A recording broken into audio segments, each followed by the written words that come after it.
संत रामपाल जी महाराज एक अजिहे महान संत जिन्हां ने अपनी सत भगती, तत्व ज्ञान, करुणा ਅਤੇ सेवा ਦੇ बल ਤੇ समाज ਵਿੱਚ ਨਵੀਂ ਮਿਸਾਲ ਕਾਇਮ ਕੀਤੀ ਹੈ। ਸੰਤ ਰਾਮਪਾਲ ਜੀ ਮਹਾਰਾਜ ਜੀ ਦੇ ਅਗਵਾਈ ਵਿੱਚ ਉਹਨਾਂ ਦੇ ਸਾਰੇ ਸਤਲੋਕ ਆਸ਼ਰਮ ਤੋਂ ਸਮਾਜ ਕਲਿਆਣ ਦੇ ਅਦਭੁਤ ਕਾਰਜਾਂ ਨੇ ਸਮਾਜ ਨੂੰ ਸੁਨਹਿਰੇ ਭਵਿੱਖ ਦੀ ਇੱਕ ਨਵੀਂ ਉਮੀਦ ਦਿਖਾਈ ਹੈ। ਸੰਤ ਰਾਮਪਾਲ ਜੀ ਮਹਾਰਾਜ ਜੀ ਤੋਂ ਨਾਮ ਦੀਕਸ਼ਾ ਲੈਣ ਤੋਂ ਬਾਅਦ ਲੱਖਾਂ ਲੋਕਾਂ ਦੀਆਂ ਲਾਇਲਾਜ ਬਿਮਾਰੀਆਂ ਜਿਵੇਂ ਕੈਂਸਰ ਅਤੇ ਏਡਜ਼ ਆਦਿ ਠੀਕ ਹੋਈਆਂ। ਸੰਤ ਜੀ ਦੇ ਗਿਆਨ ਤੋਂ ਪ੍ਰੇਰਿਤ ਹੋ ਕੇ ਉਹਨਾਂ ਦੇ ਅਨੁਯਾਈਆਂ ਨੇ ਲੱਖਾਂ ਯੂਨਿਟ ਖੂਨ ਦਾਨ ਕੀਤਾ। ਸੰਤ ਜੀ ਨੇ ਲੱਖਾਂ ਭੈਣ ਬੇਟੀਆਂ ਦੇ ਦਹੇਜ ਮੁਕਤ ਵਿਆਹ ਕਰਵਾਏ। ਸੰਤ ਜੀ ਨੇ ਲੱਖਾਂ ਲੋਕਾਂ ਦਾ ਨਸ਼ਾ ਛੁਡਾਇਆ, ਕਰੋੜਾਂ ਉਜੜੇ ਪਰਿਵਾਰ ਵਸੇ। ਸੰਤ ਜੀ ਦੇ ਆਸ਼ਰਮਾਂ ਵਿੱਚ ਸਮਾਗਮਾਂ ਦੇ ਦੌਰਾਨ ਨਿਸ਼ੁਲਕ ਅੱਖਾਂ ਦਾ ਇਲਾਜ ਅਤੇ ਦੰਦਾਂ ਦਾ ਇਲਾਜ ਕੀਤੇ ਜਾਂਦੇ ਹਨ। ਸੰਤ ਰਾਮਪਾਲ ਜੀ ਮਹਾਰਾਜ ਵੱਲੋਂ ਸਮੇਂ-ਸਮੇਂ ਤੇ ਵਾਤਾਵਰਣ ਸੰਭਾਲ ਮੁਹਿੰਮ ਦੇ ਤਹਿਤ ਵੱਡੇ ਪੱਧਰ ਤੇ ਰੁੱਖ ਲਗਾਏ ਜਾਂਦੇ ਹਨ। ਸੰਤ ਜੀ ਨੇ ਲੋੜਵੰਦਾਂ ਨੂੰ ਤੁਰੰਤ ਸਹਾਇਤਾ ਪਹੁੰਚਾਉਣ ਲਈ ਮੁਫਤ ਐਂਬੂਲੈਂਸ ਸੇਵਾ ਸ਼ੁਰੂ ਕੀਤੀ। ਸੰਤ ਜੀ ਆਪਣੇ ਅਨੁਯਾਈਆਂ ਨੂੰ ਦੇ ਦਾਨ ਲਈ ਪ੍ਰੇਰਿਤ ਕਰਦੇ ਹਨ, ਜਿਸ ਨਾਲ ਮਾਨਵਤਾ ਦੀ ਸੇਵਾ ਅਤੇ ਸਿਹਤ ਸੇਵਾਵਾਂ ਦੇ ਖੇਤਰ ਵਿੱਚ ਸੁਧਾਰ ਹੋ ਸਕੇ। ਸੰਤ ਰਾਮਪਾਲ ਜੀ ਮਹਾਰਾਜ ਜੀ ਦੇ ਸਾਰੇ ਆਸ਼ਰਮਾਂ ਵਿੱਚ ਹਰ ਰੋਜ਼ ਮੁਫਤ ਭੰਡਾਰਾ ਆਯੋਜਿਤ ਕੀਤਾ ਜਾਂਦਾ ਹੈ, ਜਿੱਥੇ ਹਰ ਧਰਮ, ਹਰ ਵਰਗ ਅਤੇ ਹਰ ਜਾਤ ਦੇ ਲੋਕ ਇਕੱਠੇ ਬੈਠ ਕੇ ਭੋਜਨ ਕਰਦੇ ਹਨ।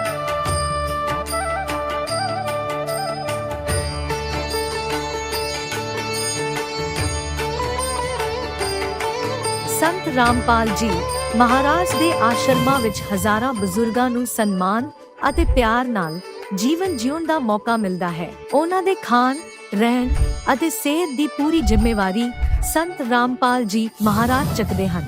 ਅਨਾਥ ਬੱਚਿਆਂ ਲਈ ਸੰਤ ਰਾਮਪਾਲ ਜੀ ਮਹਾਰਾਜ ਦੇ ਸਾਰੇ ਆਸ਼ਰਮ ਕਿਸੇ ਵਰਦਾਨ ਤੋਂ ਘੱਟ ਨਹੀਂ ਹਨ। ਇੱਥੇ ਉਹਨਾਂ ਨੂੰ ਪੜ੍ਹਾਈ, ਸੰਸਕਾਰ ਅਤੇ ਭਵਿੱਖ ਲਈ ਬਿਹਤਰ ਮੌਕੇ ਪ੍ਰਦਾਨ ਕੀਤੇ ਜਾਂਦੇ ਹਨ। ਚਾਹੇ ਹੜ੍ਹ ਹੋਵੇ, ਭੂਚਾਲ ਹੋਵੇ ਜਾਂ ਮਹਾਮਾਰੀ, ਸੰਤ ਰਾਮਪਾਲ ਜੀ ਮਹਾਰਾਜ ਅਤੇ ਉਹਨਾਂ ਦੇ ਅਨੁਯਾਈ ਲੋੜਵੰਦਾਂ ਲਈ ਸਭ ਤੋਂ ਅੱਗੇ ਖੜੇ ਰਹਿੰਦੇ ਹਨ। ਕੋਵਿਡ ਮਹਾਮਾਰੀ ਦੇ ਦੌਰਾਨ ਸੰਤ ਰਾਮਪਾਲ ਜੀ ਮਹਾਰਾਜ ਦੇ ਆਸ਼ਰਮਾਂ ਤੋਂ ਕਰੋੜਾਂ ਲੋਕਾਂ ਲਈ ਖਾਣਾ, ਦਵਾਈਆਂ ਅਤੇ ਜੀਵਨ ਰੱਖਿਅਕ ਸਮੱਗਰੀ ਉਪਲਬਧ ਕਰਵਾਈ ਗਈ।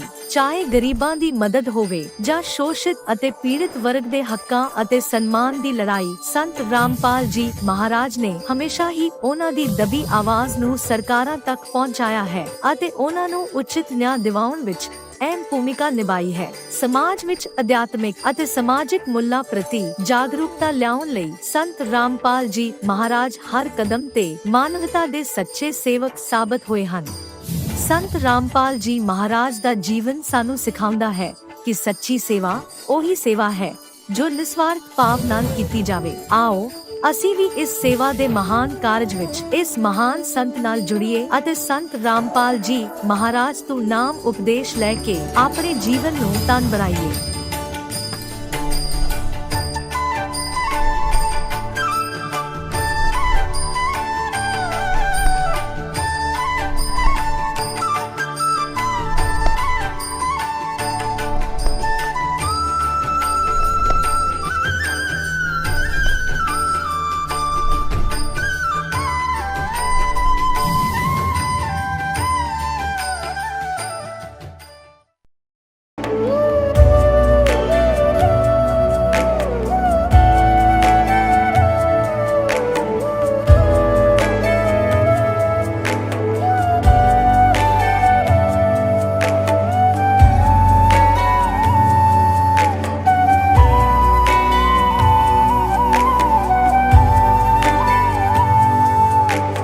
गीता अध्याय 15 के श्लोक 16-17 में 3 प्रभु बताए हैं।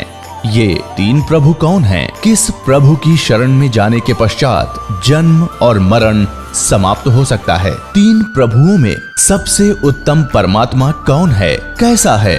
उसका क्या नाम है? इन सभी गूढ़ रहस्यों को जानने के लिए अवश्य सुनिए जगत गुरु तत्वदर्शी संत रामपाल जी महाराज के अमृत वचन। नमस्कार दर्शकों, क्या नशा करना वाकई में सही होता है? आपने काफी लोगों को नशा करते हुए देखा होगा और उनका आचरण भी देखा होगा। नशा करने वाले के घर परिवार में अक्सर क्लेश होता है। इतना ही नहीं, कई लोग नशा इसलिए करते हैं ताकि उनका दुख दर्द कम हो सके। आखिर क्यों भगवान की भक्ति करते हुए भी ऐसे दुख सुखी जीवन के दरवाजे बंद कर अंत तक लाकर त्याग देते हैं और उस इंसान को आत्महत्या करने के लिए मजबूर कर देते हैं? ये आप बीती है भारत पटेल जी की, जो मुंगेली छत्तीसगढ़ से है, जिन्होंने एक महान संत से नाम दीक्षा ली और नशा से हमेशा के लिए मुक्ति पाई। आखिर क्या यह सच में संभव है? क्या एक संत से नाम दीक्षा लेकर घर परिवार में सुख शांति आ सकती है? आखिर क्या है सच? वह कौन सा संत है जो धरती पर अवतरित हो चुका है? ऐसा भारत पटेल जी का कहना है। जानते हैं अब सारी कहानी भारत पटेल जी की जुबानी। नमस्कार सर। नमस्कार सर। सर क्या नाम है आपका? भरत पटेल। सर कहाँ से हैं आप? ग्राम भालूखोंदरा, छत्तीसगढ़, जिला मुंगेली। संत रामपाल जी महाराज जी से कब जुड़े? 2017 में लिए। सर संत रामपाल जी महाराज जी से जुड़ने से पहले आप क्या भक्ति साधना करते थे? भक्ति साधना करते थे सर।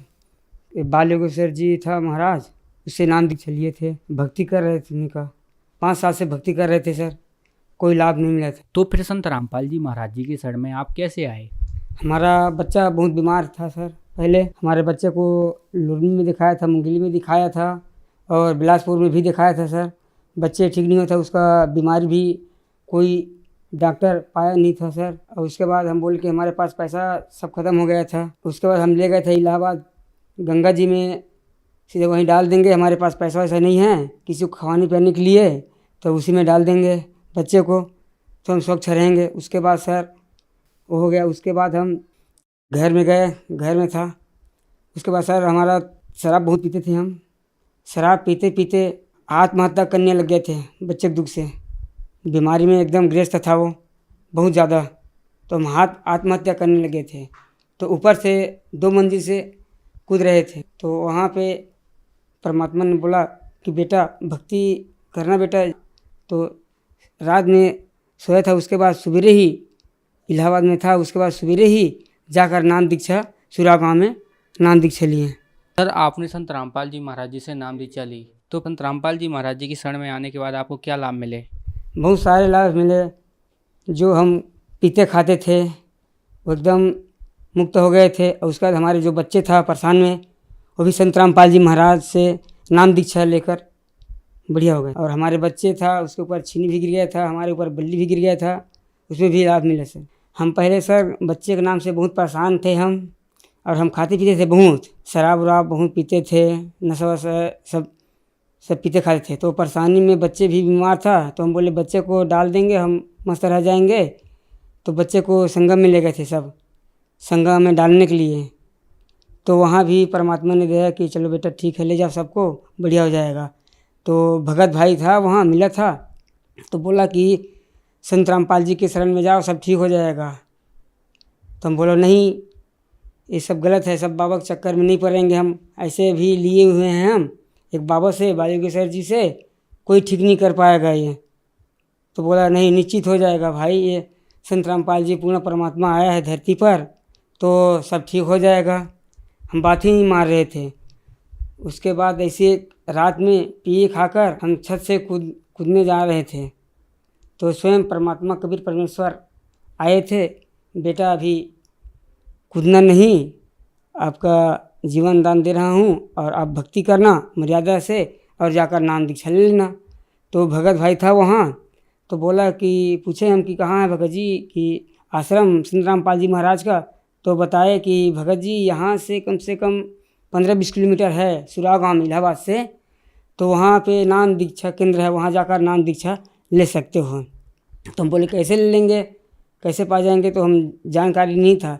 तो भगत भाई ने बोला नंबर दिया हमको, फिर नंबर देकर ही जाकर वहाँ सुराव से नाम दीक्षा परमात्मा संत रामपाल जी महाराज का नाम दीक्षा लेकर आ गए हम। बच्चा भी ठीक हो गया, मालिक के नाम दीक्षा लेने के बाद हम सब लोग ठीक हो गए। बच्चे हमारे साथ बड़ा वाला लड़का जो पेशाब जो करता था, उसमें पानी वानी भर जाता था। तो हम लखनऊ में था, तो हमारा मामा लोग बुलाए कि भांजा आपका बच्चा का तबीयत ठीक नहीं है, आ जाओ। तो हम बोले कि ठीक है मामा, हम आते हैं, 2-4-15 रोज में आते हैं। तो हमको 15 दिन लग गया था। आते आते। उसके बाद हम बोले कि डॉक्टर में भी दिखाया था, तो डॉक्टर ने बोला कि इसको ऑपरेशन करवाना पड़ेगा। तो हम बोले ऑपरेशन नहीं करवा पाएंगे, हम संत रामपाल जी महाराज की हम शरण में हैं तो हम नहीं करवाएंगे। तो हम संत रामपाल जी की शरण में हम लेकर जाएंगे तो हमारा बच्चा ठीक हो जाएगा। तो हम संत रामपाल जी के आश्रम में ले गए थे, तो वहाँ जाकर हम बच्चे को शुद्धिकरण करवाए। उसके बाद जो रोग था सब एकदम दूर हो गया था, एकदम सही हो गया था, मालिक की दया से बहुत बढ़िया हो गया था, अभी भी मस्त बढ़िया है। सर, संत रामपाल जी महाराज जी से नाम दीक्षा लेने के बाद आपको बहुत सारे लाभ मिले। तो जो दर्शक आज आपको टीवी पर देख रहे हैं वो संत रामपाल जी महाराज जी से जुड़ना चाहते हैं तो कैसे जुड़ सकते हैं? संत रामपाल जी महाराज का साधना चैनल, ईश्वर चैनल में एक पीली पट्टी आता है, इसमें नंबर कॉन्टेक्ट करके आप नाम दान ले सकते हैं। बहुत बहुत धन्यवाद सर आपका। अच्छा है। अब जगत गुरु तत्वदर्शी संत रामपाल जी महाराज जी के सत्संग के माध्यम से उस अद्वितीय आध्यात्मिक ज्ञान के बारे में जानते हैं जिसके माध्यम से आप भी प्राप्त कर सकते हैं ऐसे आध्यात्मिक, मानसिक और भौतिक सुख जो अभी तक आपने सिर्फ मीराबाई, ध्रुव, प्रहलाद जैसे कुछ ही भक्तों की जीवन कथा में सुने होंगे। अब सुनिए तत्वदर्शी संत के संग शास्त्र अनुकूल भक्ति सत्संग, ऐसा अद्वितीय आध्यात्मिक ज्ञान जिसका है सर्वधर्मों के पवित्र शास्त्रों में प्रमाण। परमात्मा, कबीर परमात्मा से इस काल ने ये वरदान मांगा था, प्रार्थना की थी कि आप मेरे उस बच्चे की, ये काल के पुत्र है विष्णु, इस संकट से रक्षा करना।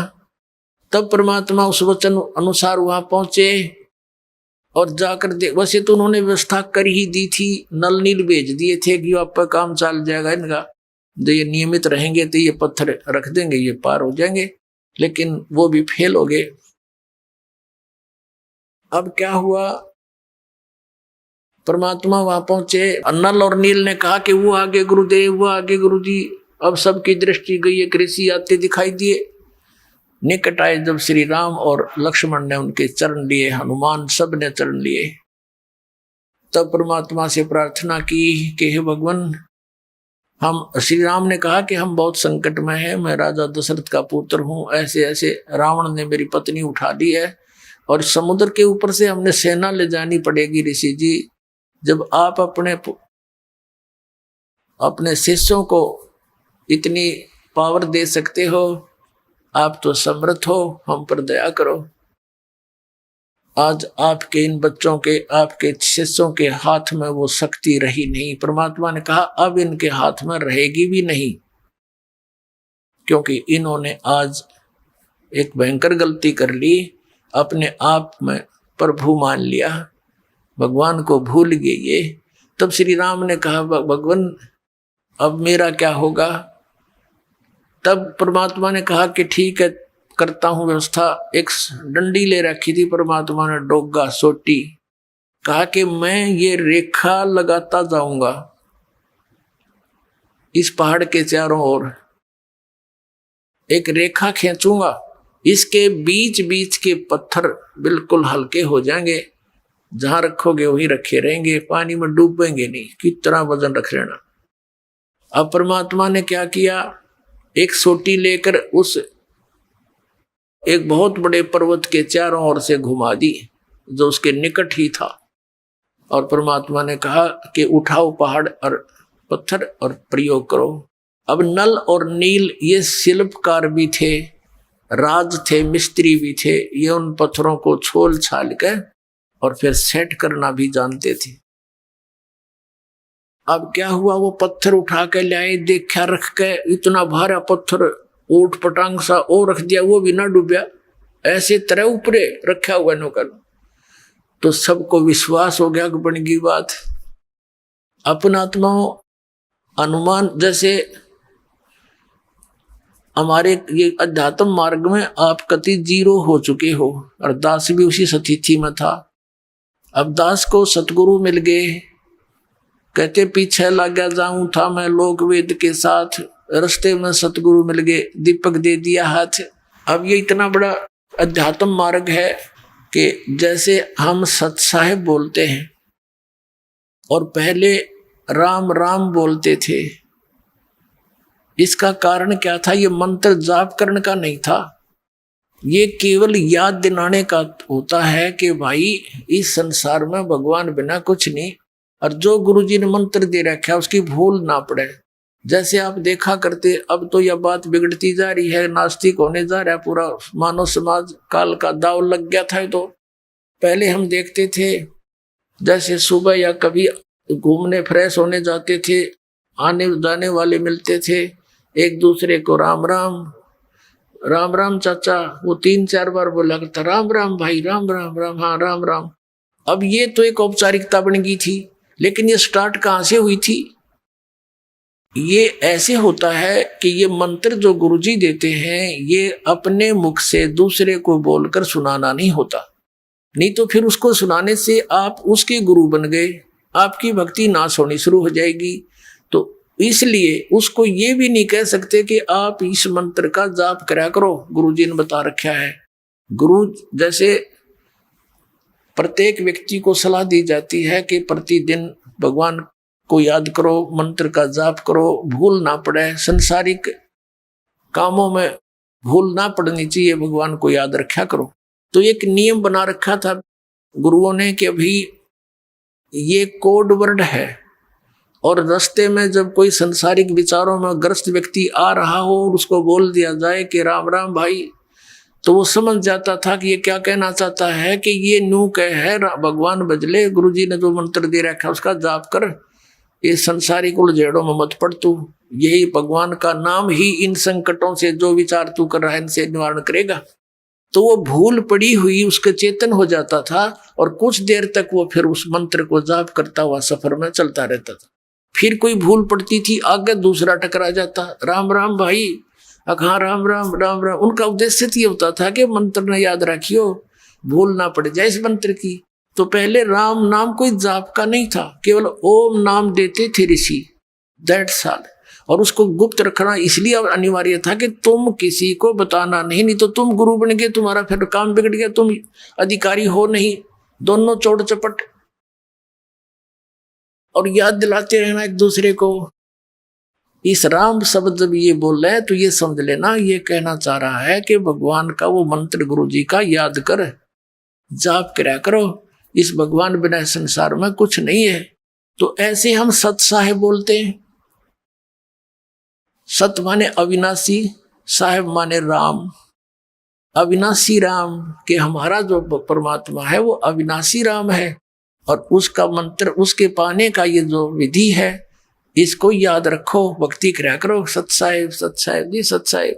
हाँ, मतलब उस समय आपको ये याद हो कि आप भाई भगवान बिना हमारा कोई नहीं है, और सचमुच ये कबीर साहब सच्चे परमात्मा अमर भगवान है, और जो मंत्र उनको दिया है वहां जाने का वो जाप ही सहयोगी है, उसकी भूल ना पड़े, ये होता था। तो ऐसे हनुमान जी क्या करते थे, वो नाम तो और ही जाप करते थे, लेकिन एक जब वो चलते थे पहाड़ से, क्योंकि कई दिन का प्रोजेक्ट था, कौन सा एक दिन में बन गया था वो पुल, तो वो क्या करता था, वहां से अच्छा पहलवान था वो और शक्तिशाली था, सबसे बड़ा पत्थर उठा हुआ था, और उससे पहले उसके ऊपर मोटे अक्षरों में राम लिख देता और लेकर चल पड़े था। दूर तो लाना पड़ा था 5-7 किलोमीटर तक। तो उसका मतलब ये था कि जो भी पढ़े देखे, अकराम राम का अर्थ लिखा है कि भक्ति करते रहना और ये काम भी करते रहो, नाम ना भूलना मंत्र अपना, क्योंकि वजन में बोलिया था जानी राम राम राम राम भी ना कह जा, वो लिख दिया उसने ऊपर। और आवश्यकता ये थी एक आदमी अपने से अधिक पत्थर लेकर चलेगा तब ये पुल बनेगा, तो वो लिख कर चल पड़े था पहलवान। और देखने वाले ने देख लेते, हाँ भी राम मंत्र भी याद करते रहो, ये काम भी करो। जैसे यजुर्वेद अध्याय नंबर 40 के मंत्र नंबर 15 में लिखा है, ओम कर्तु समर किलबे समर कर्तुम समर वायु अनिलम अथ इदम भस्मांतम शरीरम ओम कर्तु समर किलबे समर कर्तुम समर। ओम नाम का जाप ये ब्रह्म का है, और इसका सिमरण गुरु देते थे ऋषि जी। इसका सिमरण नाम काम करते करते सिमरण करो, मनुष्य जीवन का मुख्य उद्देश्य जानकर सिमरण करो, और अपने विशेष कसक के साथ सिमरण करो। तो ये मंत्र, ये जाप तो विधि ऐसी ही थी, लेकिन हठ योग और अज्ञानता के कारण इसको कठिन बना लिया। तपस्या करने लगे, खड़े होकर करने लगे और मंत्र जाप करने लगे।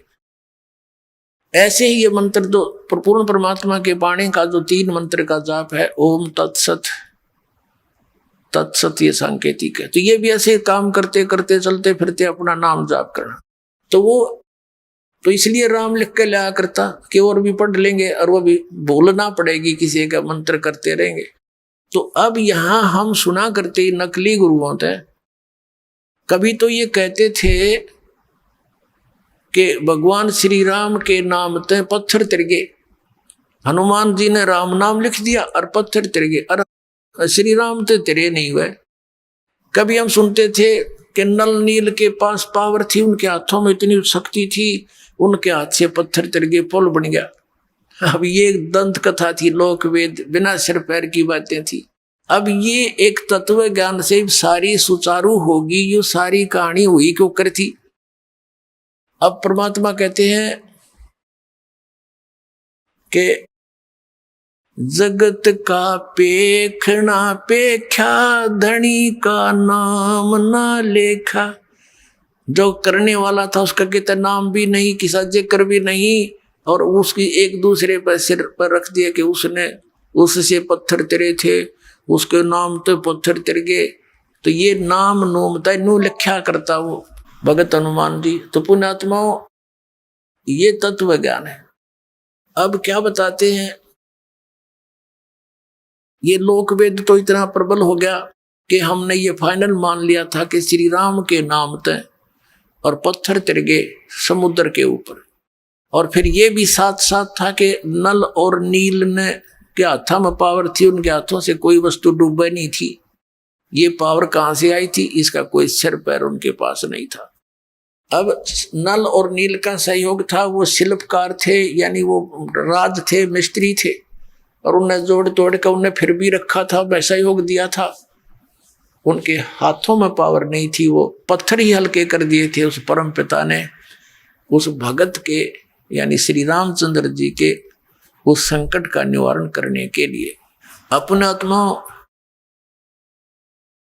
पुल भी बन गया, सेना भी चली गई, युद्ध भी हुआ, और कई दिनों तक श्री रामचंद्र जी से वो रावण नहीं मरा। छक्के छूट गए थे श्री रामचंद्र के।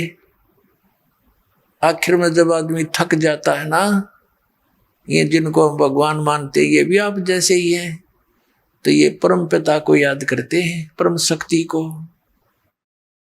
अब उस समय वो शक्ति उनकी मदद करती है जो कभी उस मालिक की शरण में रहे हों, और उनके पूर्व जन्म के यानी कोई संचित कर्मों में भी कोई पुण्य ऐसा शेष हो, उसको भी परमात्मा अपनी पावर से क्रेडिट दिला देते हैं,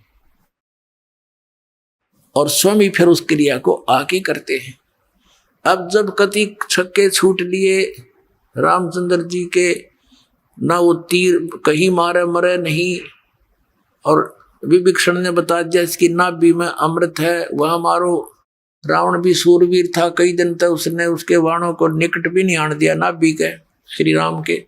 तो तब वो हताश हो गया था। तब परमात्मा गुप्त रूप में प्रकट हुए और फिर आशीर्वाद दिया उस राम का कि कर काम ही लगेगा। तब उसका रावण का वध हुआ था। अपने आत्माओं, हम सुना करते थे कि श्री कृष्ण जी ने पर्वत उठा लिया था, गिरिराज यानी गोवर्धन पर्वत को उठा लिया था हाथ पर, उंगली पर ऐसे। पहले तो ये विचार करो, उन्होंने वो पर्वत उठाया किस उद्देश्य से था? उन्होंने इस उद्देश्य से उठाया था कि वहां इन देवताओं की पूजा हुआ करती, और इंद्र स्वर्ग का राजा है, भगवान की पूजा छोड़कर इंद्र की पूजा चलती थी।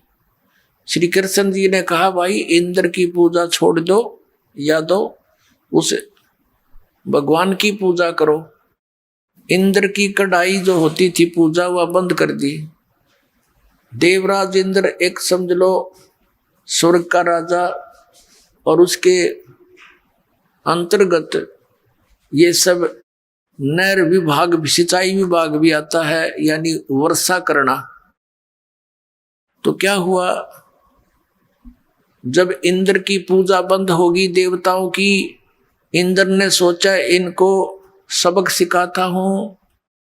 इतने जोर की वर्षा, काले बादल छा गए, चारों तरफ घटा, काली घटा छा गई और मूसलधार वर्षा शुरू होगी। व्रज नगरी को डुबोने के लिए अब चारों तरफ हाहाकार मच गया। गौवें भी रंभाने लगी, ग्वाल बाल, क्योंकि गोवर्धन वो पर्वत जो था वहां पर गौवें चरा करती थी, वर्षा होती थी, घास होता था, और उन दूध दाद बेच कर ये काम चलाया करते थे अपना। और वो समाप्त करने चल पड़ा कि इसको इतना वर्षा कर दूं कि ये गोवर्धन पर्वत भी डूब जाए, आसपास की नगरी भी नष्ट हो जाए। तो भगवान श्री कृष्ण जी ने उंगली पर वो गोवर्धन पर्वत उठा लिया और पूरी ब्रज नगरी के ऊपर से कर दिया। सारा इंद्र बरस लिया, खूब वर्षा कर ली। सारा पानी उस गोवर्धन पर्वत के ऊपर ऐसे शौक हो गया, उसमें ऐसे मिल गया जैसे ब्लोटिंग पेपर शाही ने चूस लिया करे। आखिर में थक गया इंद्र, आके पैर पकड़ दिए कि मुझे क्षमा कर दो। कहने लगे चला जाओ, तेरे को कर दिया क्षमा, और खबरदार आज के बाद तूने अपनी पूजा के लिए व्रजवासियों को कंपेल किया। तो फिर वो गोवर्धन यथास्थान पर रख दिया। अब पुण्यात्माओं, जो गुरु लोग हमें ये शिक्षा देते थे और ये कथा सुनाते थे, श्री कृष्ण जी ने गोवर्धन उठाया और फिर वो इन्हों कहते थे देवी देवताओं की पूजा करो, श्राद्ध निकालो। अरे भले आदमियों, श्री कृष्ण जी ने तो बना उसको देवताओं की पूजा छुटवाई थी, तुम दर्द कर रहे हो, उनके विपरीत ज्ञान दे रहे हो, गुण गा रहे हो श्री कृष्ण के, और तुम इसको भगवान बता रहे हो। परमात्मा कहा करते थे कि केवल एक इस लीला से ही तुमने उसको भगवान मान लिया, ये तुम्हारी ना समझी है, बालक बुद्धि है कि ये कंप्लीट गॉड मान लिया तुमने, गोवर्धन उठा लिया था। क्या बताते हैं परमात्मा, कहते हैं गोवर्धन श्री कृष्ण धारो और द्रोणोगिरी हनुमंत, शेष नाग सब सृष्टि उठारा, इनमें कौन भगवंत। यदि तुम एक ही इस लक्षण से, इस चमत्कार से कि श्री कृष्ण जी ने गोवर्धन उठा लिया, हनुमान जी ने तो फिर द्रोणागिरी उठाई, और आप ही लोक वेद सुनाते हो ब्राह्मण लोगों के शेष नाग के सिर पे कहते हैं एक कूर्म है, कूर्म के ऊपर एक शेष नाग है, शेष नाग के सिर पे एक बैल है, और उसके ऊपर फिर सारी पृथ्वी रखी है। कहते तुम मानते हो कि शेष के सिर पे सारी सृष्टि है शेष नाग के, तुम यो सारे ब्रह्मांड, तुम्हारे पूरे ब्रह्मांड ने उठा रहा है, समझ लो पूरी पृथ्वी उठा रहा। तो इनमें भगवान कौन सा है, श्री कृष्ण है या हनुमान जी है या शेष नाग है तुम्हारा भगवान? केवल इसी लक्षण से तुमने भगवान इसको कंप्लीट गॉड मान रखा, पूर्ण परमात्मा। फिर क्या बताया, कहते हैं समुद्र पाट लंका गयो, सीता का भरतारे, अगस्त ऋषि ने ये सातों पी लिए, इनमें कौन करता रे। कि तुम ये इस चीज से परिचित थे नहीं गुरु लोग यहाँ के हमारे, वो ये कहा करते श्री रामचंद्र जी ने समुद्र के ऊपर पुल बना दिया।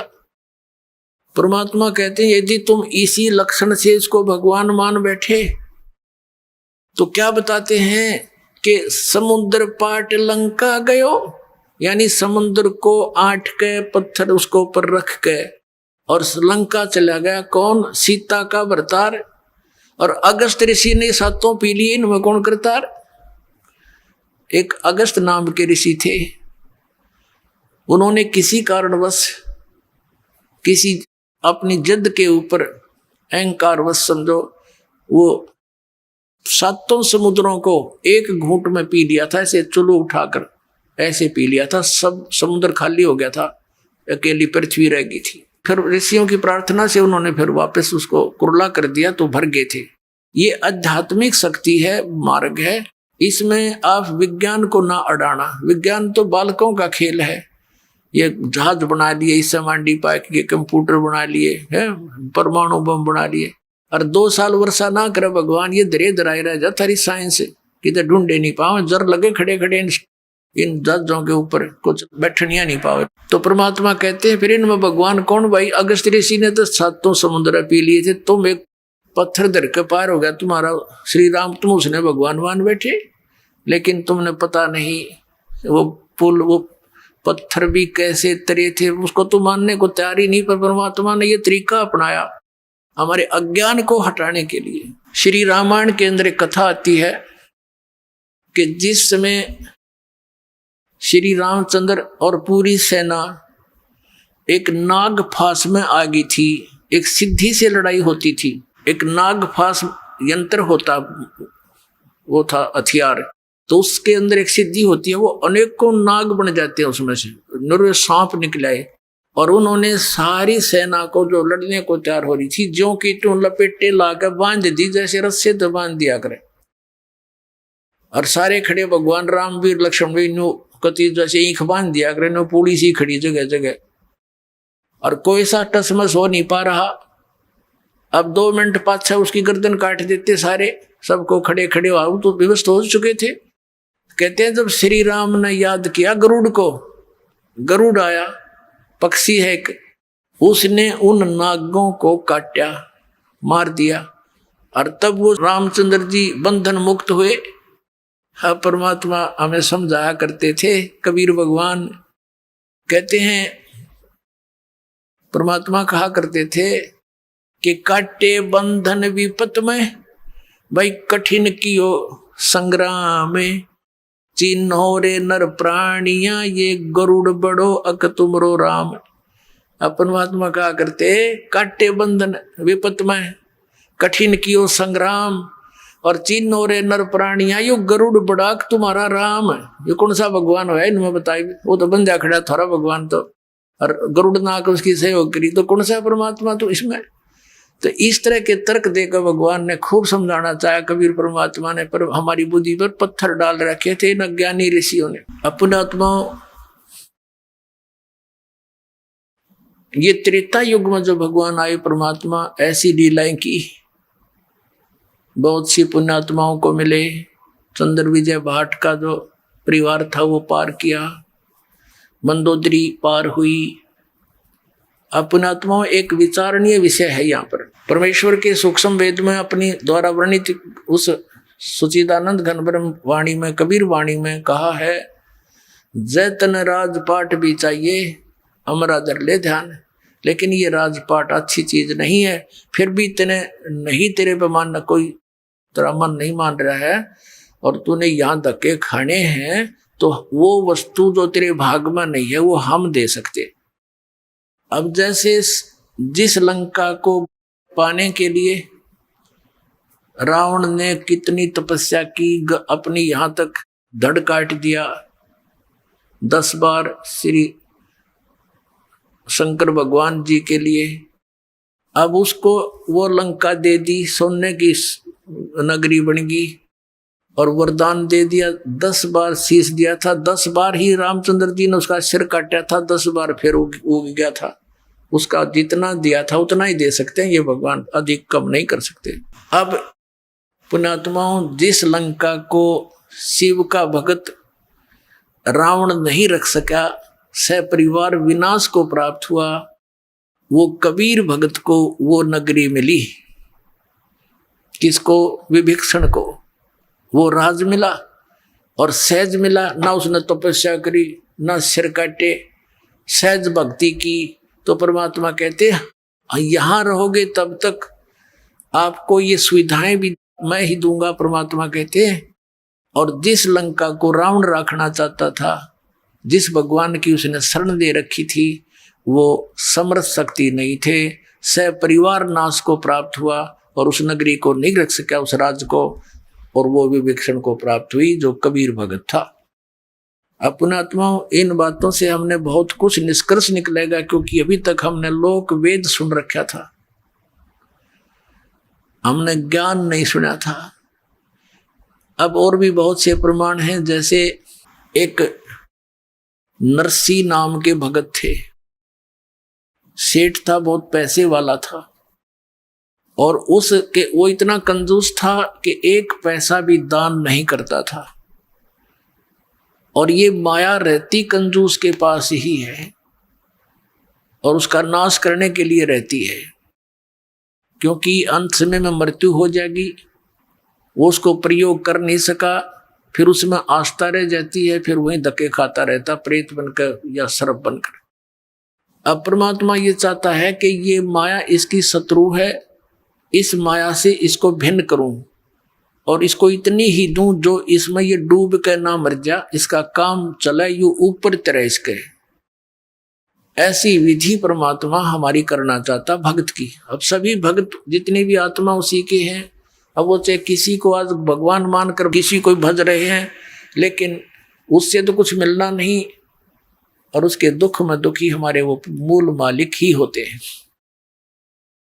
अब वो उसके पास इतनी संपत्ति थी, नरसी नाम के एक सेठ के पास, कि उसको राजा की तरफ से ड्राफ्ट बनाने का आदेश था, जिसको हुंडी कहा करते थे। राजा की तरफ से एक मान्यता प्राप्त होती थी उसकी संपत्ति का आइडिया लगा के कि ये इतने रुपए तक की हुंडी यानी ड्राफ्ट बना सकता है। जैसे यात्री लोग होते थे, सेठ या व्यापारी होते थे, वो किसी शहर में अपने पैसे उस सेठ के यहाँ जमा करा देते थे, उससे वो हुंडी बनवा लेते थे ड्राफ्ट, और दूसरे जिस सेठ में जिस शहर में जिस सेठ की हुंडी मान्यता होती थी उसको जाकर के वो पर्ची दे दी जाती थी, चिट्ठा हुंडी।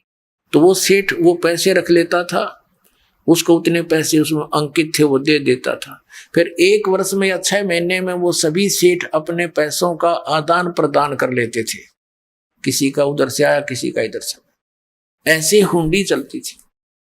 और वो इतना कंजूस हो गया कि दान करे नहीं। उसकी पत्नी ने कहा कि चलो जी गंगा स्नान करके आते हैं, सभी जा रहे हैं, मेरा भी मन करता है। पहले तो मना कर गया कि यही नहा ले, 2 लोटे पानी गिर के क्या करेगी, इतनी दूर जाओगी। वो ज्यादा जिद करने से कहने लगा पैदल चलेंगे। उसने सोचा मर ले तू पैदल चल, मन ले तो चल वहां तक। अब पैदल गया गंगा स्नान घाट पर स्नान करने। वहां स्नान जब करने लगे, परमात्मा आए एक ब्राह्मण रूप बना के और कहने लगे सेठ जी कुछ दान करो, नहाने आए हो, नहाने का पुण्य तो तभी लगेगा, कुछ ब्राह्मण को दान करो। अब सेठ कहने लगा नरसिंह के कहने लगे ये ब्राह्मण, या तो मैं थोड़े पैसे लेकर आया हूं, काम चलाओ अपने खाने पीने का, आपने पैसे चाहिए ना वहां आ जाना मेरे घर पे। पहले भगवान ने कहा कि भाई इतनी दूर कैसे आऊंगा, कुछ पैसे दे दे। ने बोला ना 1 टका दूंगा, और 1 टका लिख ले मेरा, और वहां आ जाइए, वहां से दे दूंगा घर पे। या नहीं दूं, अब तो बस मैं अपना रास्ते का ही खर्च लेकर आया। उसकी पत्नी ने बतेरा कहा तू दे दे, मेरे पास रखे पैसे। ने बोला चुप रह, तू घड़ी ना बोला है। अब वो स्नान करके बताया गए घर ने, वो घर में प्रवेश हुआ था नरसिंह सेठ कंजूस।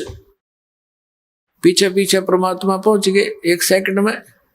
उसने तो 1 हफ्ते में सफर किया होगा, वो 2 सेकंड में 1 सेकंड पहुंच गए। और जाते क्वाड खड़खड़ाए और कहा नौकर आए भी, बोलो कैसे ब्राह्मण, कि भी सेठ जी ने मेरा 1 टका दान करने का वायदा कर रखा है, वो कहियो मेरा टका दे दे, हम आ गए।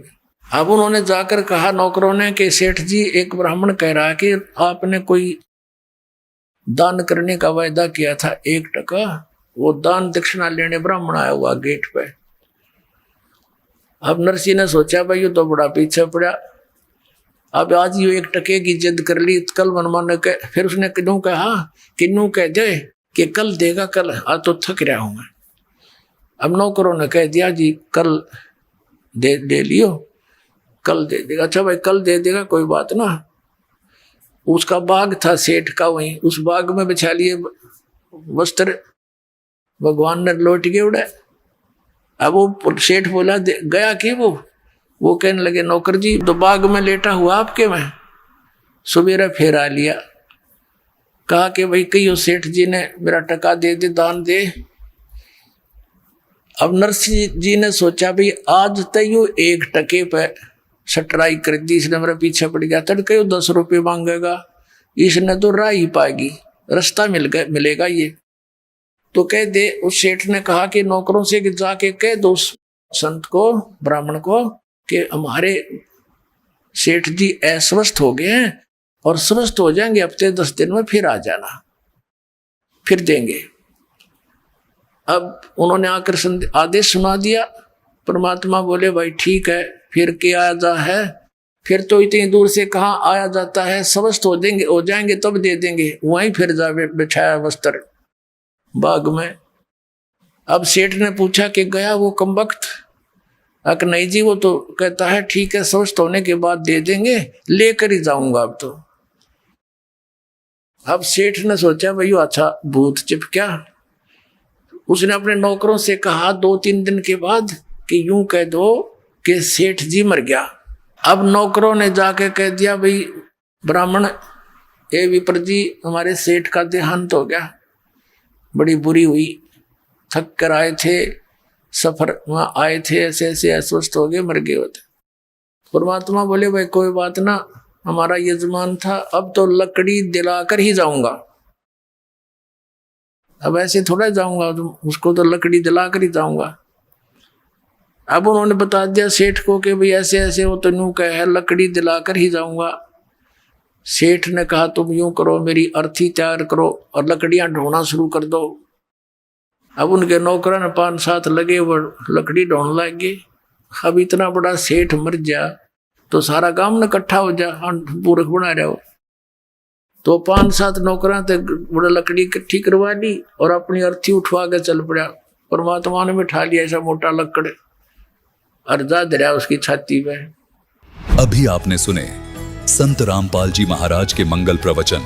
आइए अब सुनते हैं संत रामपाल जी महाराज से नाम दीक्षा लेकर सतभक्ति करके अद्भुत लाभ प्राप्त करने वाले अनुयायी के विचार। नमस्कार जी। नमस्कार जी। ਤੁਹਾਡਾ ਕੀ ਨਾਮ ਹੈ ਜੀ? रमेश कुमार जी। ਰਮੇਸ਼ ਕੁਮਾਰ ਜੀ, ਤੁਸੀਂ ਕਿੱਥੋਂ ਆਏ ਹੋ? जलंधर पंजाब। ਰਮੇਸ਼ ਕੁਮਾਰ ਜੀ, ਤੁਸੀਂ ਬਾਈ ਪ੍ਰੋਫੈਸ਼ਨ ਕੀ ਕੰਮ ਕਰਦੇ ਹੋ? मैं एस्टम रिटायर्ड है, पर मैं पहले सॉफ्टवेयर इंजीनियर सी इंश्योरेंस कंपनी च, दैन उस तो बाद BRS ਲਈ ਸੀ as a assistant branch manager operation. Sant Rampal ਜੀ ਮਹਾਰਾਜ ਜੀ ਤੋਂ ਕਦੋਂ ਨਾਮ ਦੀਕਸ਼ਾ ਲਈ? ਇਹ ਮੈਂ ਲਈ ਸੀਗੀ 24 ਫਰਵਰੀ 2013 ਚ। ਸੰਤ ਰਾਮਪਾਲ ਜੀ ਮਹਾਰਾਜ ਜੀ ਤੋਂ ਨਾਮ ਦੀਕਸ਼ਾ ਲੈਣ ਤੋਂ ਪਹਿਲਾਂ ਤੁਸੀਂ ਕਿਹੜੀ ਭਗਤੀ ਸਾਧਨਾ ਕਰਦੇ ਸੀ?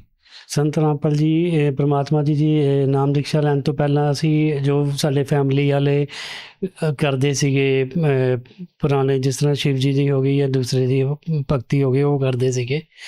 ਅਤੇ ਉਹਦੇ ਵਿੱਚ ਵੀ ਥੋੜ੍ਹੀ ਮੈਂ ਤੁਹਾਨੂੰ ਡਿਟੇਲ 'ਚ ਦੱਸਣਾ ਚਾਹੁੰਦਾ ਵੀ 1980 ਦੀ ਗੱਲ ਹੈ, ਨਵੰਬਰ 1980 ਦੀ ਗੱਲ।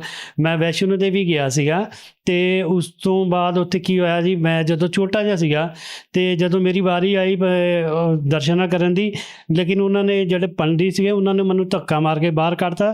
ਪਿਛਲੇ ਵਾਲਾ ਜਿਹੜਾ ਸੀਗਾ ਬੰਦਾ, ਉਹਦੇ ਹੱਥ 'ਚ ਰਿੰਗ ਉਹਨੇ ਦਿੱਤੀ ਅਤੇ ਉਹਨੂੰ ਮੱਥਾ ਟੇਕਣ ਦਿੱਤਾ ਅਤੇ ਮੈਨੂੰ ਉਹਨਾਂ ਨੇ ਬਾਹਰ ਕੱਢਤਾ। ਦੈਨ ਉਹ 1900 ਤੋਂ ਅੱਜ ਦੇ ਸ਼ਰਮਾ ਮੇਰੀ ਫੈਮਿਲੀ, ਮੇਰਾ ਅਸੀਂ ਸ਼ਰਮਾ ਹੈਗੇ ਹਾਂ ਅਤੇ ਮੈਂ 1980 ਤੋਂ ਲੈ ਕੇ ਅੱਜ ਤੱਕ ਮੈਂ ਕਦੇ ਉੱਧਰ ਪਰਮਾਤਮਾ ਸਿਰਫ ਇੱਧਰ ਹੀ ਗਿਆ, ਉੱਧਰ ਮੰਦਿਰਾਂ 'ਚ ਕਦੇ ਨਹੀਂ ਜਾਂਦਾ। ਜਿਵੇਂ ਕਿ ਤੁਸੀਂ ਦੱਸਿਆ ਵੀ ਬਚਪਨ ਤੋਂ ਹੀ ਤੁਹਾਨੂੰ ਇੱਕ ਝਟਕਾ ਲੱਗਿਆ, ਜਿਸ ਤੋਂ ਬਾਅਦ 'ਚ ਤੁਸੀਂ ਮੰਦਿਰਾਂ ਦੇ ਵਿੱਚ ਜਾਣਾ ਛੱਡਤਾ। ਸੰਤ ਰਾਮਪਾਲ ਜੀ ਮਹਾਰਾਜ ਜੀ ਦੀ ਸ਼ਰਨ ਦੇ ਵਿੱਚ ਆਉਣਾ ਕਿਵੇਂ ਹੋਇਆ? ਇਹ ਗੁਰੂ ਜੀ ਦੀ ਅਸੀਂ 2013 'ਚ ਆਏ। ਉਸ ਤੋਂ ਪਹਿਲਾਂ ਅਗਰ ਥੋੜ੍ਹਾ ਮੈਂ ਵਿਸਤ੍ਰਿਤ ਦੇ ਗੁਰੂ ਜੀ ਦੀ ਸ਼ਰਨ ਤੋਂ ਪਹਿਲਾਂ ਮੈਂ 34 ਸਾਲ ਆਪਣੇ ਰਾਧਾ ਸੁਆਮੀ ਦੇ ਵਿੱਚ ਰਿਹਾ। ਰਾਧਾ ਸੁਆਮੀ ਦੇ ਵਿੱਚ ਮੇਰੀ ਸਾਡੀ ਸੇਵਾ ਲੱਗੀ ਹੁੰਦੀ ਸੀ, ਜਿੱਥੇ ਆਪਣੇ ਗੁਰਿੰਦਰ ਢਿੱਲੋਂ ਜੀ ਜਿੱਥੇ ਨਾਮਦਾਨ ਦਿੰਦੇ ਹੁੰਦੇ ਸੀ, ਉੱਥੇ ਡਿਊਟੀ ਹੁੰਦੀ ਸੀਗੀ ਸਾਡੀ ਵੀ ਕਿਹਨੂੰ ਨਾਮਦਾਨ ਦੇਣਾ, ਕਿਹਨੂੰ ਨਹੀਂ ਨਾਮਦਾਨ ਦੇਣਾ, ਅਸੀਂ ਉਹਨਾਂ ਨੂੰ ਪਰਚੀਆਂ ਦਿੰਦੇ ਹੁੰਦੇ ਸੀ। ਅਤੇ ਉੱਥੇ ਵੀ ਬੜਾ ਉਦਾਸ ਹੁੰਦਾ ਸੀ, ਜਿੱਦਾਂ ਕਿਸੇ ਨੂੰ ਪਰਚੀਆਂ ਕਿਸੇ ਨੂੰ ਨਹੀਂ, ਜਿਸ ਤਰ੍ਹਾਂ ਲੇਡੀਜ਼ ਨੂੰ ਨਹੀਂ ਦਿੰਦੇ ਹੁੰਦੇ ਸੀ, ਅਤੇ ਉਹ ਬਾਹਰ ਕੀ ਕਰਦੀਆਂ ਹੁੰਦੀਆਂ ਸੀ, ਆਪਣੇ ਦੀਵਾਰ 'ਤੇ ਸਿਰ ਮਾਰ ਕੇ ਖੂਨ ਕੱਢ ਲੈਂਦੀਆਂ ਹੁੰਦੀਆਂ ਸੀ। ਫਿਰ ਮਨ ਬੜਾ ਦੁਖੀ ਹੁੰਦਾ ਸੀ ਵੀ ਅਸੀਂ ਕੌਣ ਹੁੰਦੇ ਆ ਵੀ ਉਹਨਾਂ ਨੂੰ ਪਰਚੀਆਂ ਦੇਣ ਵਾਲੇ, ਵੀ ਕਿਹਨੂੰ ਦੇਣਾ ਕਿਹਨੂੰ ਨਹੀਂ ਦੇਣਾ। ਇਹ ਜੋ ਅਗਰ ਕਰਨਾ ਚਾਹਵੇ ਤਾਂ ਗੁਰਿੰਦਰ ਜੀ। ਫਿਰ ਜਦ ਗੁਰਿੰਦਰ ਜੀ ਜਦੋਂ ਆਏ ਸੀਗੇ, ਉਹਨਾਂ ਨੂੰ ਜਦੋਂ ਗੁਰੂ ਗੱਦੀ ਮਿਲੀ ਸੀਗੀ, ਫਿਰ ਉਦੋਂ ਵਿੱਚ ਵੀ ਇਹ ਹੋਇਆ ਸੀ ਵੀ ਗੁਰਿੰਦਰ ਜੀ ਨੇ ਕਦੇ ਨਾਮਦਾਨ ਲਿਆ ਨਹੀਂ ਸੀਗਾ, ਨਾ ਕਦੇ ਉਹ ਭਗਤੀ ਕਰਦੇ ਸੀਗੇ। ਫਿਰ ਉਹ ਵੀ ਅਸੀਂ ਨਾਮਦਾਨ ਤੋਂ ਛੱਡ ਦਿੱਤਾ। ਵਾਈਫ 1984 ਦੇ ਵਿੱਚ ਪਹਿਲਾਂ ਬ੍ਰਹਮ ਕੁਮਾਰੀ 'ਚ ਜਾਂਦੀ ਸੀ, ਮੈਂ ਵੀ ਨਾਲ ਅਟੈਚਮੈਂਟ ਹੋ ਗਿਆ ਉਹਨਾਂ ਦੇ ਨਾਲ।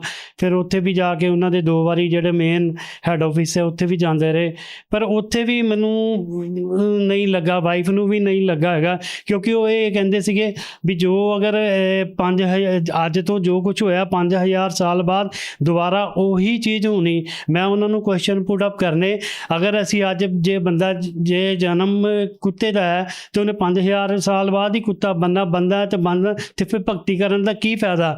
ਪਰ ਉਹਨਾਂ ਨੇ ਵੀ ਕੋਈ ਪ੍ਰੋਪਰ ਸੈਟਿਸਫੈਕਸ਼ਨ ਜਵਾਬ ਨਹੀਂ ਦਿੱਤਾ। ਅਤੇ ਇਸ ਤਰ੍ਹਾਂ ਹੀ ਕੀ ਹੋ ਰਿਹਾ ਸੀ, ਅਸੀਂ TV ਦੇਖ ਰਹੇ ਸੀ ਅਤੇ ਦੇਖਦੇ ਮਤਲਬ ਵਾਈਫ ਨੇ ਸਾਤਸੰਗ ਸੁਣਿਆ। ਮੈਂ ਤਾਂ ਤਕਰੀਬਨ ਅੰਮ੍ਰਿਤਸਰ ਜੋਬ 'ਤੇ ਜਾਂਦਾ ਹੁੰਦਾ ਸੀ, ਅਤੇ ਜਦੋਂ ਉਹਨਾਂ ਨੇ ਦੇਖਿਆ ਤਾਂ ਮੈਨੂੰ ਕਹਿੰਦੇ ਵੀ ਇਹ ਕਿਤਾਬ ਮੰਗਵਾਉਣੀ ਹੈਗੀ ਹੈ। ਅਸੀਂ ਮੈਸੇਜ ਭੇਜਿਆ ਅਤੇ ਸਾਨੂੰ ਹਫ਼ਤੇ ਮਗਰੋਂ ਕਿਤਾਬ ਆ ਗਈ। ਅਤੇ ਕਿਤਾਬ ਜਦੋਂ ਆਈ ਅਤੇ ਜਦੋਂ ਅਸੀਂ ਗਿਆਨ ਗੰਗਾ ਕਿਤਾਬ ਪੜ੍ਹੀ, ਉਹਦੇ ਵਿੱਚ 19 ਨੰਬਰ ਪੇਜ 20 ਨੰਬਰ ਪੇਜ 'ਚ ਜਦੋਂ 21 ਨੰਬਰ ਪੇਜ ਦੇਖਿਆ ਅਤੇ ਅਸੀਂ ਫਿਰ ਹੈਰਾਨ ਹੋ ਗਏ ਵੀ ਅਸੀਂ ਦੁਨੀਆ ਦੇ ਵਿੱਚ ਕਿੱਦਾਂ ਆਏ, ਕਿਸ ਤਰ੍ਹਾਂ ਆਏ, ਅਤੇ ਸਾਨੂੰ ਇਹ ਕਦੇ ਕਿਸੇ ਸਾਡੇ ਗ੍ਰੰਥਾਂ 'ਚ ਨਹੀਂ ਸੀ ਪਤਾ ਲੱਗਾ। ਫਿਰ ਅਸੀਂ ਇਹ ਕਿਤਾਬ ਮੰਗਾ ਕੇ ਸਾਰੀ ਪੜ੍ਹੀ। ਫਿਰ ਅਸੀਂ ਜਿਹੜੇ ਆਸ਼ਰਮ ਵਾਲੇ ਨੰਬਰਾਂ 'ਤੇ ਉੱਥੇ ਅਪਰੋਚ ਕੀਤਾ। ਅਸੀਂ ਸੋਚਿਆ ਵੀ ਸਿੰਪਲ ਹੀ ਹੋਣਾ, ਜਿੱਦਾਂ ਆਮ ਆਸ਼ਰਮ ਹੁੰਦੇ ਆ, ਵੀ ਉਹਨਾਂ ਨੂੰ ਫੋਨ ਕਰਕੇ ਉਹਨਾਂ ਨੂੰ ਪੁੱਛਿਆ ਵੀ ਅਸੀਂ ਆ ਕੇ ਇੱਕ ਵਾਰੀ ਦੇਖਣਾ ਚਾਹੁੰਦੇ ਹਾਂ, ਅਤੇ ਉਹਨਾਂ ਨੇ ਸਾਨੂੰ ਫੋਨ ਕੀਤਾ ਵੀ ਤੁਸੀਂ ਜਦੋਂ ਮਰਜ਼ੀ ਆ ਜਾਓ। ਅਤੇ ਅਸੀਂ ਫਿਰ 23 ਫਰਵਰੀ ਨੂੰ ਗਏ ਸੀਗੇ, ਅਤੇ ਮੈਂ ਔਰ ਵਾਈਫ ਟ੍ਰੇਨ 'ਚ ਗਏ ਅਤੇ ਬਰਵਾਲਾ ਆਸ਼ਰਮ ਪਹੁੰਚ ਕੇ ਉੱਥੇ ਰਾਤ ਨੂੰ ਪਹੁੰਚੇ। ਅਤੇ ਰਾਤ ਨੂੰ ਪਹੁੰਚ ਕੇ ਅਤੇ ਵਾਈਫ ਨੇ ਤਾਂ ਉਸੇ ਵੇਲੇ ਨਾਮ ਲੈ ਲਿਆ, ਕਿਉਂਕਿ ਉਹਨਾਂ ਨੇ ਦੇਖ ਲਿਆ ਸੀਗਾ, ਸਾਰੀ ਕਿਤਾਬ ਪੜ੍ਹੀ ਸੀ, ਲੇਕਿਨ ਮੈਂ ਉਸ ਦਿਨ ਨਹੀਂ ਸੀ ਲਿਆ।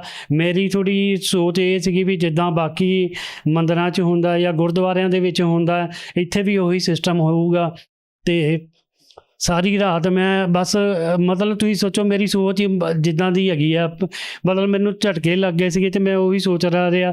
ਫਿਰ ਮੈਂ ਸਾਰੀ ਰਾਤ ਦੇਖਿਆ ਉੱਥੇ ਸਿਸਟਮ, ਮੈਂ ਦੇਖ ਕੇ ਮੈਂ ਅਚੰਭਿਤ ਹੋ ਗਿਆ ਵੀ ਰਾਤ ਨੂੰ 1-1:30 ਵਜੇ ਦੀ ਜਿਸ ਤਰ੍ਹਾਂ ਗੱਲ ਸੀਗੀ, ਮੈਂ ਦੇਖਿਆ ਉਹ ਗੁਰੂ ਜੀ ਦੀ ਮਾਤਾ ਮਤਲਬ ਬਾਹਰ ਆਮ ਜਿੱਥੇ ਅਸੀਂ ਬੈਠੇ ਸੀਗੇ ਉੱਥੇ ਘੁੰਮਣ ਡੇ। ਅਤੇ ਮੈਂ ਇਹ ਹੈਰਾਨ ਹੋ ਗਿਆ, ਮੈਂ ਕਿਹਾ ਆਪਾਂ ਗੁਰਿੰਦਰ ਜੀ ਜਿਹੜੇ ਹੈਗੇ ਆ, ਜਿਸ ਤਰ੍ਹਾਂ ਉਹਨਾਂ ਦੀ ਫੈਮਿਲੀ ਆ, ਉਹ ਤਾਂ ਵੱਡੇ ਮਹਿਲਾਂ 'ਚ ਰਹਿੰਦੇ, ਪਰ ਇਹ ਪਰਮਾਤਮਾ ਦੇ ਬੱਚੇ, ਉਹਨਾਂ ਦੀ ਆਪਣੀ ਫੈਮਿਲੀ ਸੀਗੇ, ਉਹਨਾਂ ਦੀਆਂ ਲੜਕੀਆਂ ਵੀ ਸੀਗੀਆਂ, ਜਵਾਈ ਵੀ ਸੀ। ਮੈਂ ਸਾਰਿਆਂ ਨੂੰ ਦੇਖਿਆ ਉੱਥੇ ਹੀ ਬਾਹਰ ਆਪਣੇ ਜਿਸ ਤਰ੍ਹਾਂ ਆਮ ਬੈਠੇ ਸੀਗੇ, ਆਮ ਜਨਤਾ ਬੈਠੀ, ਭਗਤ ਬੈਠੇ ਸੀਗੇ, ਅਤੇ ਉਹ ਵੀ ਉੱਦਾਂ ਹੀ ਬੈਠੇ ਸੀਗੇ, ਅਤੇ ਖਾਣਾ ਵੀ ਭੰਡਾਰਾ ਵੀ ਉੱਥੇ ਉਹੀ ਚੀਜ਼ ਖਾ ਰਹੇ ਸੀ। ਮੈਂ ਹੈਰਾਨ ਹੋ ਗਿਆ, ਮੈਂ ਕਿਹਾ ਇਹ ਤਾਂ ਮੈਂ ਜ਼ਿੰਦਗੀ 'ਚ ਪਹਿਲੀ ਵਾਰੀ ਵੇਖੀ ਹੈਗੀ ਹੈ। ਅਤੇ ਫਿਰ ਮੈਂ ਅਗਲੇ ਦਿਨ ਫਿਰ ਮੈਂ ਪਰਮਾਤਮਾ ਜੀ ਕੋਲ ਨਾਮਦਾਨ ਲਿਆ।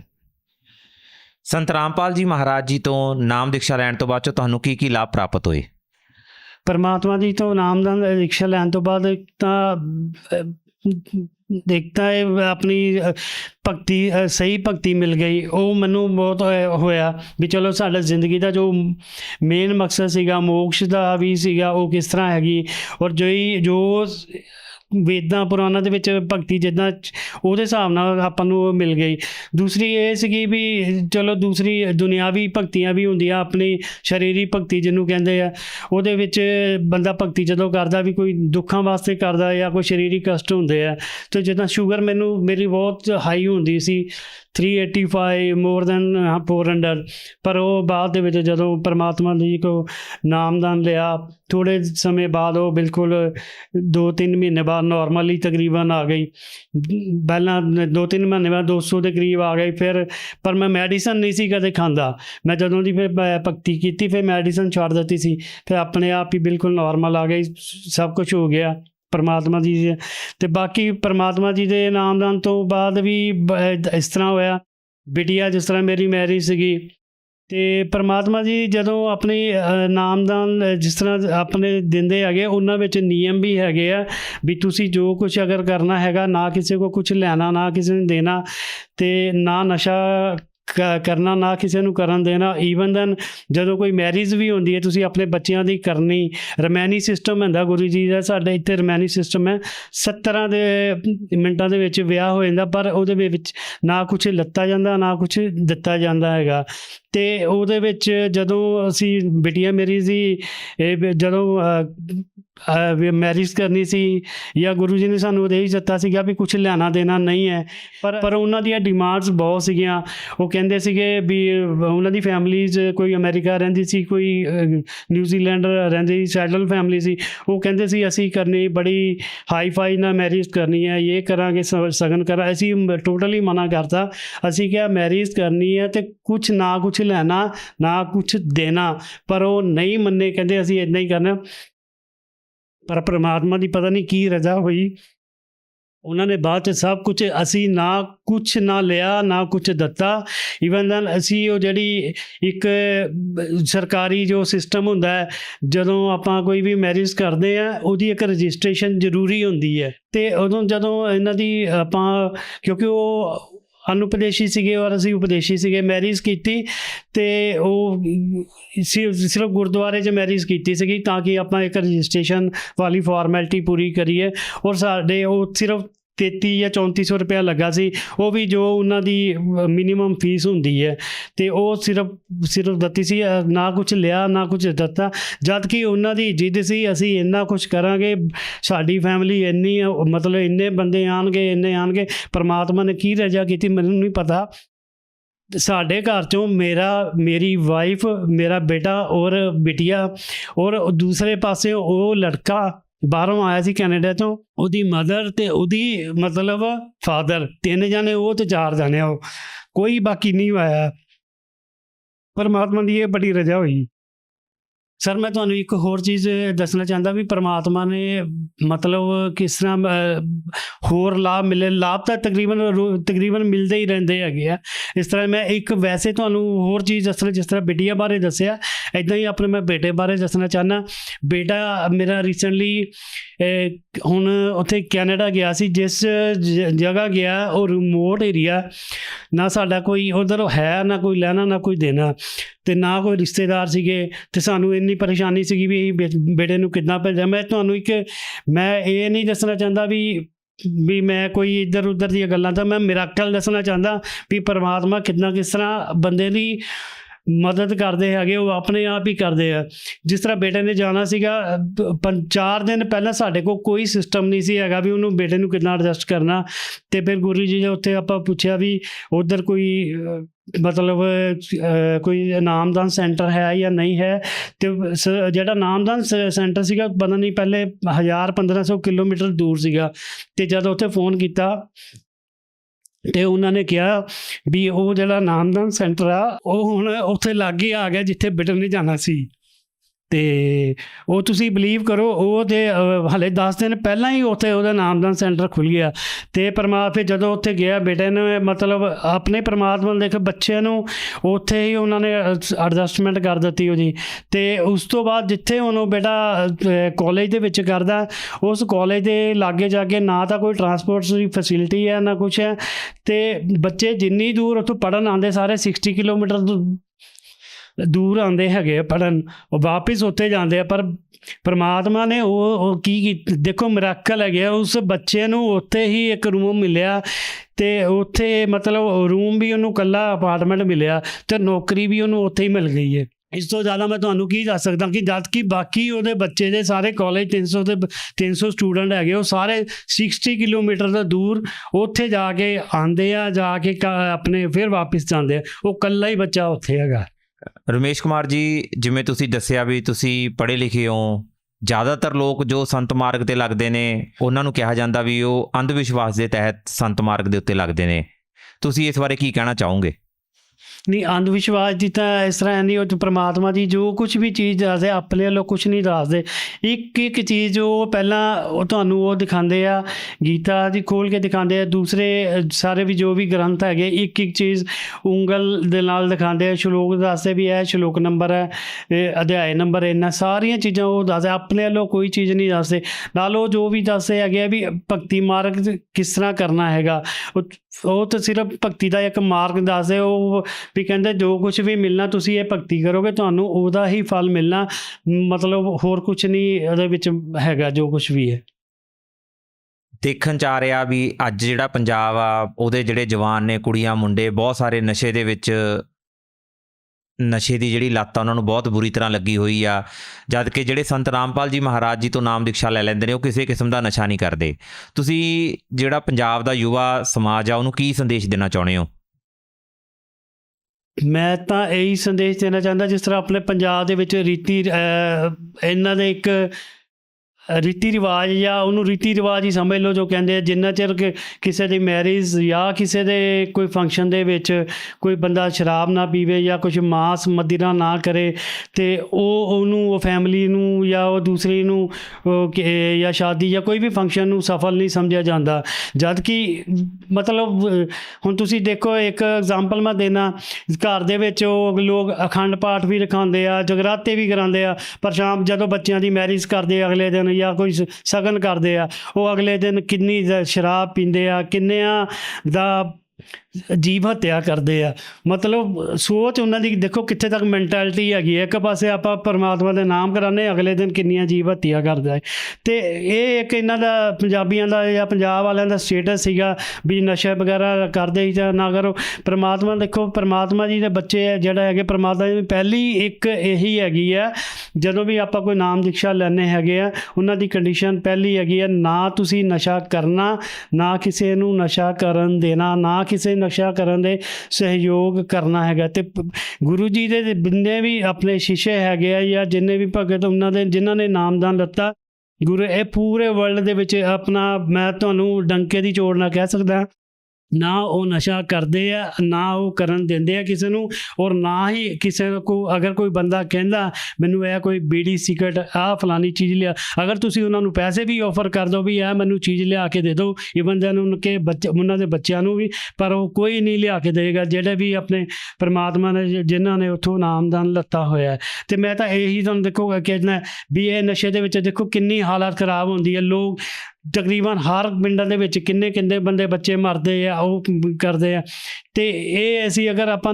ਲੋਕ ਨਸ਼ਾ ਆਪਣੇ ਛਡਾਉਣ ਦੇ ਵਿੱਚ ਕਿੰਨੇ ਪੈਸੇ ਖਰਚ ਕਰਦੇ ਆ, ਨਸ਼ਾ ਛਡਾਓ ਕੇਂਦਰਾਂ 'ਚ ਜਾਂਦੇ ਆ, ਉਹ ਕੋਈ ਜਾਂਦੇ, ਪਰ ਪਰਮਾਤਮਾ ਜੀ ਕਹਿੰਦੇ ਤੁਸੀਂ ਇੱਕ ਵਾਰੀ ਇਹ ਭਗਤੀ ਕਰੋ, ਇੱਕ ਵਾਰੀ ਨਾਮਦਾਨ ਲੈ ਲਓ, ਤੁਹਾਨੂੰ ਮੈਂ ਗਰੰਟੀ ਦੇਣਾ ਹੈਗਾ ਵਾ ਤੁਸੀਂ ਇਹ ਬਿਲਕੁਲ ਨਸ਼ਾ ਇਨ ਫਿਊਚਰ ਕਦੇ ਕਰੋਗੇ ਵੀ ਨਹੀਂ, 100% ਗਰੰਟੀ ਵੀ ਦਿੰਦੇ ਆ। ਹੁਣ ਜਿਸ ਤਰ੍ਹਾਂ ਤੁਹਾਡੇ ਬੱਚੇ ਆ ਜਾਂ ਕੋਈ ਵੀ ਆਪਾਂ ਕੋਈ ਨਸ਼ਾ ਕਰਦੇ ਆ, ਅਤੇ ਜੇ ਆਪਾਂ ਉਹੀ ਆਪਣੇ ਬੱਚਿਆਂ ਨੂੰ ਭਗਤੀ ਮਾਰਗ 'ਤੇ ਲਵਾ ਕੇ ਨਾਮਦਾਨ ਦਵਾ ਕੇ ਜੇ ਨਸ਼ਾ ਸਾਬਰਾ ਛੁਡਾ ਸਕਦੇ ਹਾਂ, ਅਤੇ ਇਸ ਤੋਂ ਵਧੀਆ ਹੋਰ ਕੀ ਹੋ ਸਕਦਾ।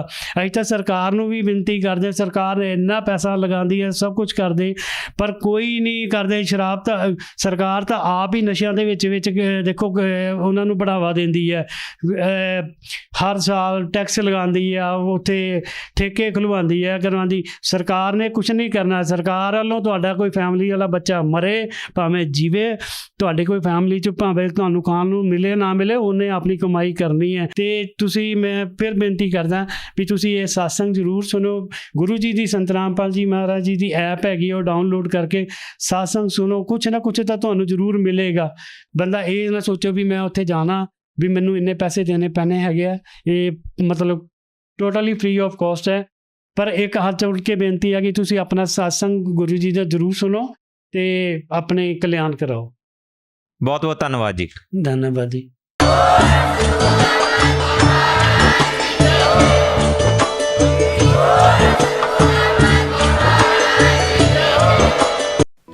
आप सुन रहे थे जगत गुरु तत्वदर्शी संत रामपाल जी महाराज के मंगल प्रवचन। अधिक जानकारी के लिए संपर्क करें।